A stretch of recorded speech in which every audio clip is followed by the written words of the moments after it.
ஆனி மாதம் யோகமான மாதமாகும். உங்கள் ராசிநாதன் குரு பகவான் பூர்வ புண்ணிய ஸ்தானத்தில் இருப்பதால் இதுவரை உங்களுக்கு இருந்த நெருக்கடிகள் விலகும், எதிர்பார்ப்புகள் பூர்த்தியாகும். மாணவர்களுக்கு உயர்கல்வி கனவு நனவாகும். திருமண வயதினருக்கு வரன் வரும்.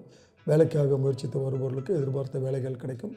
அரசியல்வாதிகளின் செல்வாக்கு உயரும். சிலருக்கு சொந்த இடம், வீடு, வாகனம் என்ற கனவு நனவாகும். விஐபிகளுடைய ஆதரவு ஏற்படும். செய்து வரும் தொழிலில் தோன்றிய தடைகள் விலகும். வர வேண்டிய பணம் வரும். சேமிப்பு உயரும். ஜென்ம ராசிக்குள் சஞ்சரிக்கும் சூரிய பகவானால் ஏற்பட்ட பாதிப்புகள் உங்களை நெருங்காமல் போகும். குடும்பத்தில் நிம்மதியான நிலை இருக்கும். கணவன் மனைவிக்குள் ஒற்றுமை அதிகரிக்கும். செய்து வரும் தொழில் விருத்தி அடையும். உத்தியோகத்தில் இருப்பவர்களுக்கு எதிர்பார்த்த முன்னேற்றம் ஏற்படும். மாதத்தின் தொடக்கத்தில் சுக்கிரன் சாதகமாக சஞ்சரிப்பதால் பொன் பொருள் சேரும். வசதி வாய்ப்புகள் அதிகரிக்கும். விவசாயிகளுக்கு எதிர்பார்த்த ஆதாயம் கிடைக்கும். மாணவர்களுக்கு படிப்பில் ஆசிரியர்கள் ஆலோசனை ஏற்பது நன்மையாகும். பரிகாரம் சந்திரன் வழிபாடு. சந்திர பகவானை வழிபட நன்மைகள் நடக்கும், சங்கடங்கள் விலகும்.